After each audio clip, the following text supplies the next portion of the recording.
हम गुजारिश करते हैं अपना संगीता गाबा जी को, जो दिल्ली से जुड़ती हैं, गुड़गांव से, गुरुग्राम से, गुड़गांव नहीं कहना चाहिए, गुरुग्राम से जुड़ती हैं और हमें श्रीमद् भागवत गीता का पाठ सुनाती हैं समय समय पे। धन्यवाद हम करते हैं। और वो वाले संस्कृत के श्लोक जो प्रभु श्री कृष्ण भगवान के मुखारविंद से निकले हुए हैं, वो आपके कानों में जाने वाले हैं। आप तैयार हो जाओ आनंद की प्राप्ति करने के लिए। वाह जी वाह, सुनाओ जी आप संगीता। धन्यवाद भैया। समय सारी संगत का समय देने के लिए धन्यवाद। हम्म। ओम बापू नंदा चौर वालिया आपकी सदा ही जय। बोलो बाके सदाई बिहारी जय लाल की बिहारी जय। जय। वाह। श्री कृष्ण गोविंद हरे मुरारे, हे नाथ नारायण वासुदेवा।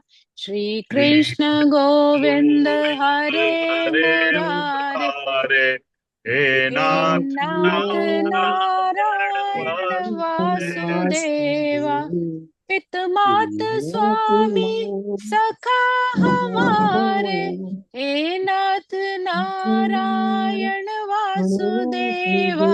श्री कृष्ण गोविंद हरे मुरारे, हे नाथ नारायण वासुदेवा। बंदी ग्रह के तुम अवतारी, कहीं जन्मे कहीं पले मुरारी। किसी के जाने किसी के कहाए, है अद्भुत हर बात तिहारी। गोकुल में चमके मथुरा के तारे, गोकुल में चमके मथुरा के तारे। नाथ नारायण वासुदेवा। श्री कृष्ण गोविंद हरे मुरारे, हे नाथ नारायण वासुदेवा। श्री कृष्ण गोविंद हरे मुरारे, हे नाथ नारायण वासुदेवा।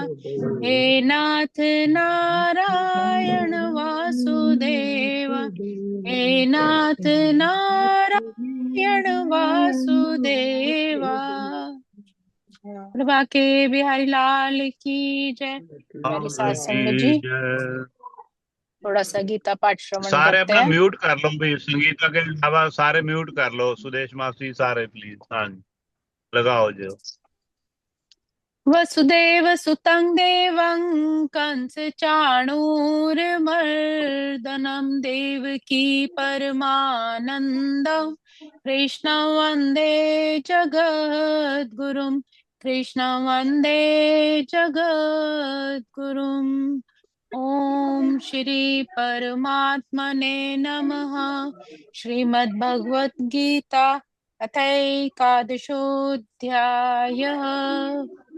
प्यारी सात संगत जी, जैसा कि आपको याद ही है कि हम 11वें अध्याय विश्व रूप विराट स्वरूप का अध्ययन कर रहे हैं, और अब जो है अध्याय अंतिम चरणों में भी है। तो पिछले श्लोकों का सारांश लेते हुए अगले श्लोकों में प्रवेश करेंगे। प्रभु का क्या संदेश है।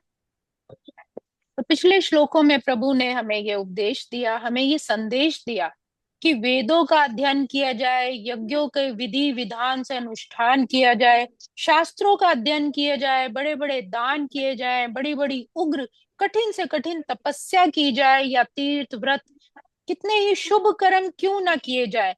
ये सब अध्यात्म में एक सीढ़ियां तो है, मार्ग तो है, लेकिन इसके द्वारा विश्व स्वरूप की प्राप्ति नहीं हो सकती। विश्व रूप की प्राप्ति, जिसको परमात्मा का उस विराट स्वरूप के जब दर्शन होते हैं, ये तो केवल प्रभु की भक्ति, जो उनका अनन्य भक्त हो, नित्य दिव्य उनके स्वरूप का मन से चित्त से ध्यान धरे, और प्रभु की जब असीम कृपा हो, तभी ये दर्शन संभव है। तो अर्जुन पर भगवान की इतनी अद्भुत कृपा थी कि भगवान ने पहले उन्हें विश्व रूप दिखाया, फिर देव रूप अर्थात चतुर्भुज विष्णु स्वरूप दिखाया, और फिर मानुष रूप अर्थात द्विभुज रूप में हुए। तो इसके साथ साथ भगवान ने हम लोगों पर भी इतनी अलौकिक कृपा की है कि हम इस संवाद को श्रवण कर रहे हैं। हमें इतना जीवन दिया, इतना समय दिया, श्वासें दी कि आज हम अपनी इस अवस्था में उस सुंदर स्वरूप को हम भी पढ़ रहे हैं, श्रवण कर रहे हैं और उसका चिंतन कर रहे हैं। इस ऐसा मौका देने के लिए परमात्मा का हम धन्यवाद करते हैं। भगवान ने जो मनुष्य रूप होकर जो अर्जुन को अब आश्वासन दिया, तो अब अर्जुन आगे क्या कहते हैं? अर्जुन उवाच दृष्टवेद मनुष्य रूपम तव सौम्यम जनार्दन इदानीमस्मि संवृत्त सचेता प्रकृतिम गतः। अब अर्जुन कह रहे हैं कि ऐसा सौम्य द्विभुज रूप को देखकर अब मैं होश में आ गया हूँ, मेरा चित्त अब स्थिर हो गया है। अर्थात इससे पहले जो अर्जुन ने विराट विकराल स्वरूप, महाकाल स्वरूप देखा था, तो उसका चित्त बहुत भयभीत हो गया है। तो अब ये सौम्य भगवान का जो मनुष्य रूप जो बताया है द्विभुज, अब उसको देखकर उनका भय शांत हो गया है, मिट गया है और उनकी व्यथा भी चली गई है। और वो कह रहे हैं प्रकृतिम गतः, कि मैं अब अपनी प्रकृति अर्थात वास्तविक स्थिति को प्राप्त हो रहा हूं। कहने का तात्पर्य कि जब अर्जुन की दृष्टि भगवान की कृपा की तरफ गई थी, तब अर्जुन को होश आया और वो फिर सोचने लगा कि कहाँ मैं तुच्छ सा प्राणी और कहाँ ये परमात्मा का विस्मयकारी विलक्षण विराट स्वरूप। तो ये तो केवल परमात्मा की कृपा ही हो सकती है, जिसके कारण मुझे उनके ऐसे अद्भुत दर्शन हो पाए। तो अर्जुन की कृतज्ञता का अनुमोदन करते हुए आगे भगवान क्या उत्तर देते हैं? श्री भगवान वाच सुदुर्दशमिदं रूपं दृष्टवानसि यं मम देवा अपि यस्य रूपस्य नित्यं दर्शन कांक्षिणः। बहुत ही सुंदर श्लोक है, प्रभु के मुखारविंद से निकला हुआ, कि विराट रूप की तो देवता भी कल्पना क्यों ना करने लगे, और मनुष्य रूप जब मनुष्यों के लिए सुलभ था, तब देवताओं के लिए यह बहुत दुर्लभ होता है। तो जो जिन्हें दुर्लभ मनुष्य रूप है, जो मनुष्य चोले में जो देवता भी नहीं आ सकते, तो वो इस विराट स्वरूप के कैसे दर्शन कर सकते हैं? देवा अप्यस्य रूपस्य नित्यम दर्शन कांक्षिण, कि भगवान ने यहाँ कहा है कि मेरा ये जो चतुर्भुज रूप है, इसके दर्शन बड़े ही दुर्लभ है। इनके दर्शन तो अनन्य भक्ति से ही केवल किए जा सकते हैं। अब यहाँ पर एक शंका यह भी होती है कि देवता भी इस रूप के दर्शन की नित्य आकांक्षा तो रखते ही हैं, फिर उनको दर्शन क्यों नहीं होते? जबकि भगवान के दर्शन की तो नित्य लालसा रहती ही है। तो भगवान यहाँ पर कहते हैं कि नित्य लालसा, आसक्ति रखने का तात्पर्य है कि जो नित्य निरंतर एक परमात्मा की लालसा रखता है, अर्थात जो उसका मोह, आसक्ति है, उसका जो प्रेम है। जो अध्याय हमने पहला श्रवण किया था, उसमें भी दो चीजें आई थी, यदि आपको याद हो। धृतराष्ट्र का भी मोह था और अर्जुन का भी मोह था। धृतराष्ट्र का मोह था अपने बच्चों के लिए, कि मम पांडवाश्चैव, की धर्म क्षेत्र कुरुक्षेत्र। वो संजय से पूछते हैं कि मेरे और पांडवों के बच्चों में क्या हुआ, अर्थात वो जानना चाहते थे कि वो सब मर गए, मेरे बच्चे जीत गए, क्या उनको राज्य मिलेगा? उनके अंदर से ये लालसा थी। तो उनका मोह था अपने पुत्रों के लिए। जबकि अर्जुन का मोह क्या था? कि मेरे भीष्म पितामह, मेरे द्रोण, मेरे कृपाचार्य। तो मोह तो दोनों को था, लेकिन स्थितियां अलग अलग थी। एक जगह अहंकार की, मम, मेरा मेरा, और दूसरी तरफ था कि वो अपने न होते हुए भी फिर भी अर्जुन को उनके साथ मोह था, क्योंकि वो उसके रिश्ते में कुछ ना कुछ उनका रिश्ता था। लेकिन भगवान यहीं पर वही कह रहे हैं कि आसक्ति अगर है आपकी, तो सांसारिक चीजों के लिए ना होकर नित्य निरंतर एक परमात्मा की लालसा होनी चाहिए, और दूसरी कोई नहीं। तो ऐसे लालसा दुराचारी से दुराचारी मनुष्य भी भगवान का भक्त हो सकता है, फिर उसे भगवत प्राप्ति हो ही जाती है, कितना ही बुरा क्यों ना हो। जैसे हम वाल्मीकि जी का भी करते हैं कि मारना, वो एक डाकू थे, वो जी कितने ही लोगों का वध कर देते थे, लेकिन जैसे ही परमात्मा की कृपा हुई, तो मरा मरा रटने पर भी उन्हें राम की प्राप्ति होगी, उस परमात्मा की प्राप्ति होगी।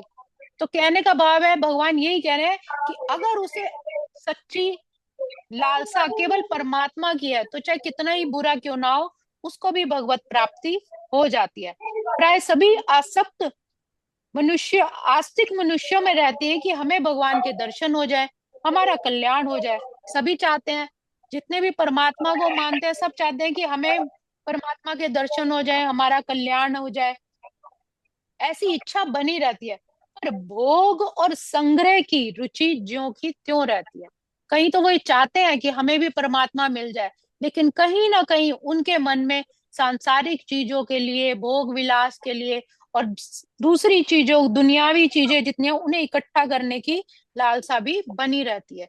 इसीलिए भगवान कहते हैं कि जो देवता लोग हैं, इतने ऊंचे पद पर है, बड़े बड़े भोग और उनके सुख, सभी तरह के उनके पास दिव्य वस्तुएं भी हैं, क्योंकि उनके अंदर वो परमात्मा की लालसा नहीं है। सिर्फ भोग विलास में और अभिमान के पद पर रहना है, इसलिए उन्हें ये दिव्य स्वरूप, भगवान का विराट स्वरूप के वो हकदार नहीं है, उन्हें वो स्वरूप दिखाई नहीं देता। और इसके विपरीत जो राक्षस है, उनके पास भी देवताओं के समान ही वैभव है, सिद्धियां हैं, शक्ति है, बल है, पर भगवान को वो नहीं जानते। ऐसे ही देवता भगवान के दर्शन की लालसा भी रखें, तो भी उन्हें देवत्व की शक्ति से दर्शन नहीं हो सकते। और उसी तरह जो राक्षस है, उनके पास चाहे कितने ही शक्ति क्यों ना हो, उन्हें भी ये दर्शन दुर्लभ है। इसीलिए हमारे संत महापुरुष कहते हैं कि जो मानुष चोला मिला है, ये आपका बहुत कीमती है, क्योंकि इसी में परमात्मा को, जब अर्जुन को मनुष्य चोले में ही उस मालिक के विराट स्वरूप के दर्शन हुए थे, देवताओं और दानवों को भी ये सुलभ नहीं है। इसीलिए वो कहते हैं कि इसी चोले में ही, मानुष चोले में ही आप जब अनन्य भक्ति करते हो, तभी आपको भगवान के दर्शन हो सकते हैं। तो इसका ही महत्व भगवान ने बताया कि कितनी ही क्यों ना शक्ति हो उनके पास, कितने ही यज्ञ तप क्यों ना किए जाएं, शुभ कर्म किए जाएं, लेकिन अगर परमात्मा को पाने की लालसा नहीं है, उसके लिए प्यार नहीं है, उसके लिए अनन्य भक्ति नहीं है, तो वो परमात्मा के असली स्वरूप को कभी नहीं समझ सकते, कभी नहीं देख पाते। केवल परमात्मा अपने अहंकार को बीच में लाकर उस मालिक के दर्शन नहीं किए जा सकते, जब तक उनके अंदर उस मालिक को पाने का शौक न हो, प्रेम न हो, तब तक उस परमात्मा की कभी भी प्राप्ति नहीं हो सकती। तो ये श्लोकों में परमात्मा ने संदेश दिया। आज के श्लोकों को हम यही विराम देते हैं। ओम श्री कृष्णार्पणमस्तु। हरे नमः, हरे नमः, हरे नमः। भजमन नारायण नारायण नारायण, श्रीमन नारायण नारायण नारायण, हरि हरि नारायण नारायण नारायण, भव से तारा नारायण, भव से तारायण तारायण तारायण, भव से तारायण तारायण तारायण, श्रीमन नारायण नारायण नारायण, श्रीमन्नारायण नारायण नारायण। वाह जी वाह। श्रीमद् भगवद गीता की जय। मेरे सतगुरु महाराज की जय। धन्यवाद, कोटि कोटि धन्यवाद है भाई। धन्यवाद जी, सारी संगत का भगवान धन्यवाद। कृष्ण का, अर्जुन जी का, और साथ में हमारी बहन का भी, जो बहुत इसमें अच्छा, सुंदर, अति सुंदर, अति सुंदर, बहुत सुंदर। इतनी सुंदर। धन्यवाद धन्यवाद। एक एक शब्द का मैंने पूछना था। हिंदी इतनी बड़ी सुंदर आपने, अभिनंदन क्या था शब्द भी भूल गया, देखो। एनीवे, जो बहुत सुंदर आपकी हिंदी भी शुद्ध, संस्कृत भी शुद्ध, इंग्लिश, मैं प्रयास पंजाबी, कर लेती हूँ। बहुत बढ़िया, बहुत बढ़िया। इतने प्यार से समझाते हो ना कि हाँ। मूड मत सबको भी समझ आ जाए। मगर वीर जी सारे को म्यूट कर लिया करण, बड़ा अच्छा हाँ, बोलते हैं, हाँ। थोड़ी डिस्टरबेंस आंदी है। and ਮੈਂ it's a ਫਿਰ ਸਾਰਿਆਂ beautiful. ਨੂੰ ਕਰ ਦੇਗਾ। ਹੁਣ ਇੱਕ ਅਸੂਲ ਹੀ ਬਣਾਉਣਾ ਪੈਣਾ, ਜਿਵੇਂ ਮੈਂ ਆਪਣੇ Thank you, thank you, Tuesday the Viva ji. satsang ਹੁੰਦਾ ਹੈ ਨਾ, ਸਭ ਮਿਊਟ, ਜਦ ਤੱਕ ਆਪਾਂ ਨਾ ਕਹੀਏ I ਕਰੀਏ know. ਕੋਈ ਨਾ ਹੋਵੇ। Yeah. ਫਿਰ ਹਾਂਜੀ, ਹੁਣ ਕਿਹਨੇ ਬੋਲਣਾ ਹੈ? ਮੈਂ ਬੋਲਣਾ। Viva ji, I ਤੁਸੀਂ try ਬੋਲੋ my ਤੇ ਉਹ best ਬਾਅਦ to baby Thank understand you. ਬੋਲੋ। each and every नहीं, thank person. you, ਬੇਬੀ ਤੇ ਤੁਸੀਂ Rajay. ਬੋਲੋ। It was the message कोई given by Krishna. Ji, Just ji, I am trying. ਹੁਣ ਸਾਧੂ Beautiful, ਬੋਲ ਰਹੇ, ਸਾਧੂ beautiful. ਤੋਂ ਬਾਅਦ ਬੇਬੀ ਬੋਲੇਗੀ, The ਬਾਅਦ way ਉਸ you ਤੋਂ ਬਾਅਦ Thank explained you it so very much. well. Yeah, may ਤੁਸੀਂ God bless. ਦੋਨੋਂ Thank you so much. Thank you. ਤੁਸੀਂ Jai Maa, ਇਕੱਠੇ Jai Maa. ਬੋਲ ਲੈਣਾ ਨਾ ਸ਼ਬਦ ਹਾਂ। ਉਹ ਕਥਾ ਵੀ ਤੇ